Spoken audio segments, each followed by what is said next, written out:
نحمده ونصلي على رسوله الكريم اما بعد فقد قال الله تعالى في الكلام المجيد والفرقان الحميد فاعوذ بالله من الشيطان الرجيم بسم الله الرحمن الرحيم انا هديناه السبيل اما شاكرا واما كفورا۔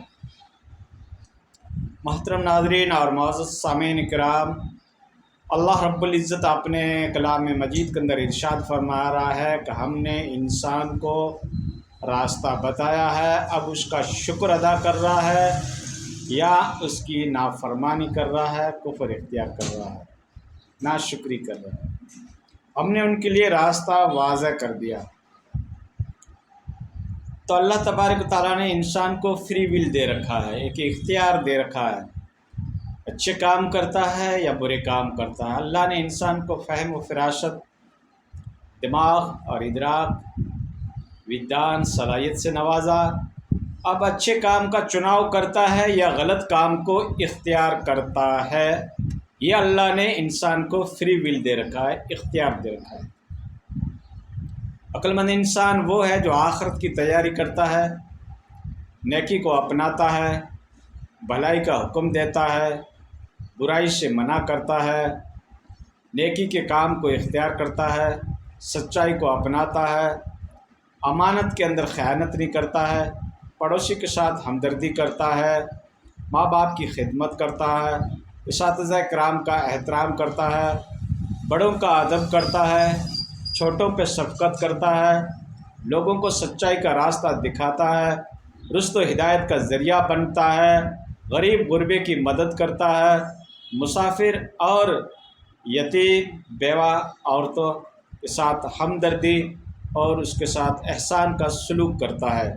تو یہ انسان کے اخلاق کہلاتے ہیں، اس کا کریکٹر کہلاتا ہے، جو ایک بیسٹ کریکٹر ہے اور نیکی کا راستہ ہے۔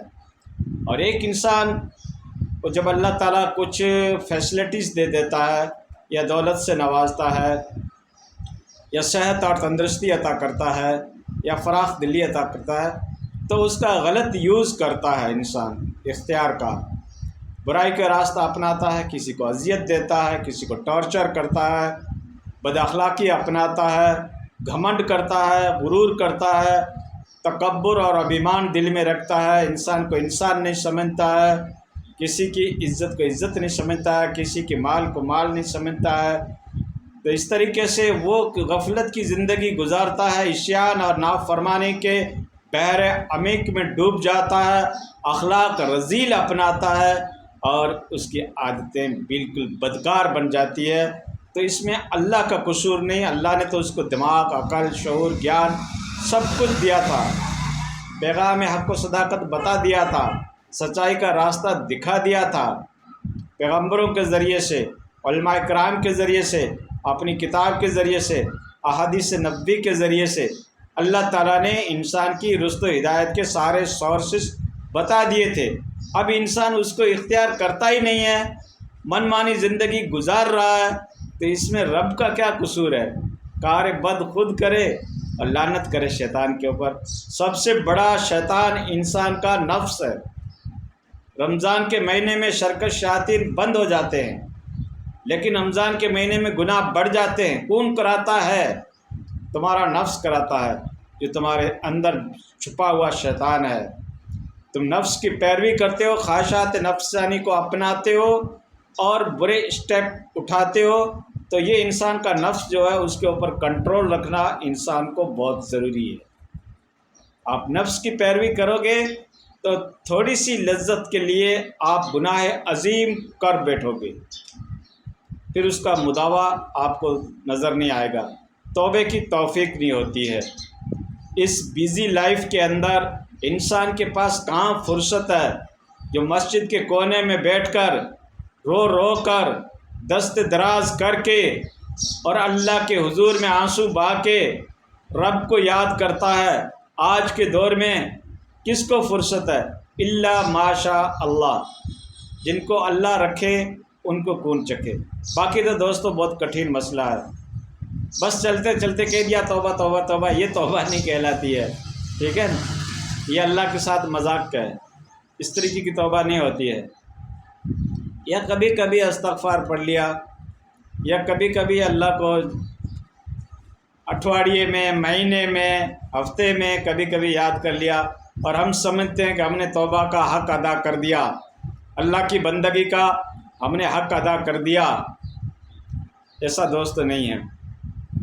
ہاں، اللہ کے حضور میں جب جم کر اخلاص کے ساتھ، رزق حلال کے ساتھ، پاک صاف ہو کر اپنے گناہوں پہ نادم بنو گے، شرمندہ بنو گے، اور آئندے کے لیے یہ عہد مصمم کرو گے کہ میں لوٹ کر واپس یہ گناہ نہیں کروں گا، تب جا کے آپ کے گناہ معاف ہوتے ہیں، ٹھیک ہے؟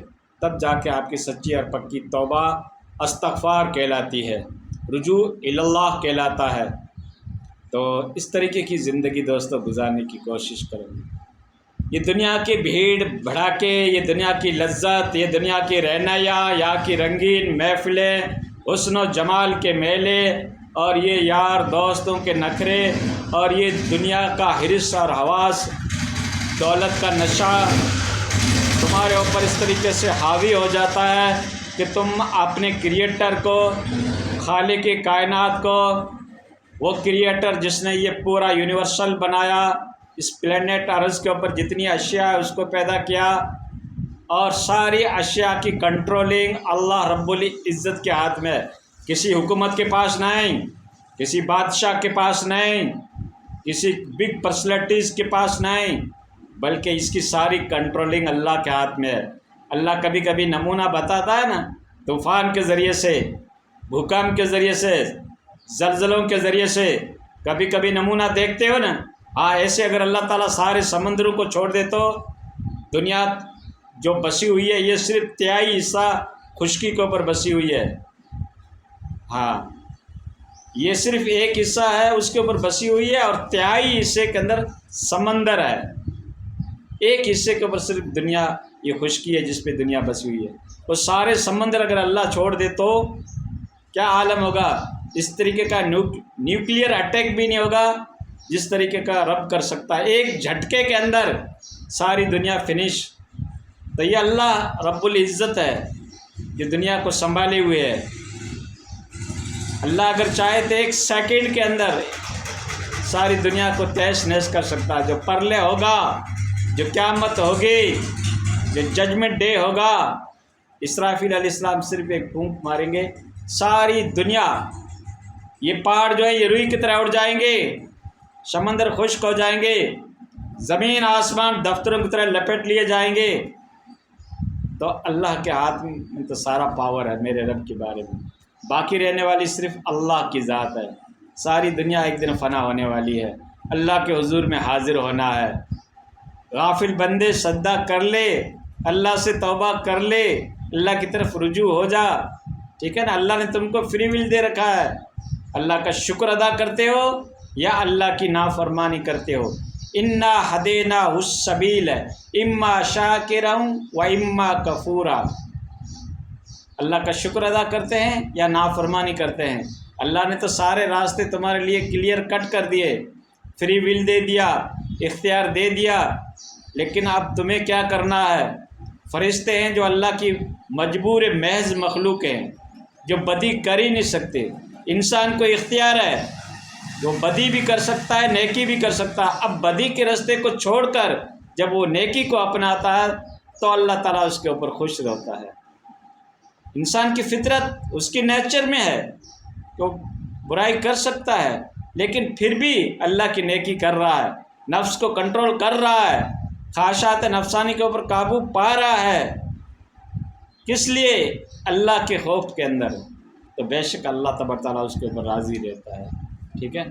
جب اللہ نے تمہیں اتنی عقل دی ہے، اشرف المخلوقات بنایا ہے، اتنی امپورٹنٹ تمہیں اسپیسی بنائی ہے، 2 لاکھ سے بھی اوپر مخلوقات کی اسپیسی ہے، کیٹیگری ہے، اس کے اندر تمہارا انتخاب جو ہوا، سلیکٹ جو ہوا ہے اشرف المخلوقات میں ہوا، تو اس کا تقاضا بھی تو ہے نا، کچھ اس کی رسپانسبلٹی بھی تو ہے، اکاؤنٹیبلٹی بھی تو ہے، کوئی اتردائیتویہ بھی ہے، کوئی جواب دہی بھی بنتی ہے کہ تمہیں بھی رب کو ایسا ہی یاد کرنا چاہیے جیسے اللہ نے تم کو خوبصورت، ہینڈسم، بیوٹیفل، عقل مند، انٹیلیکچوئل، دانشور، خردمند، گیانی پیدا کیا ہے، تو آپ بھی اللہ کی اس طریقے سے گیان کو استعمال کرو، اس کو یاد کرو۔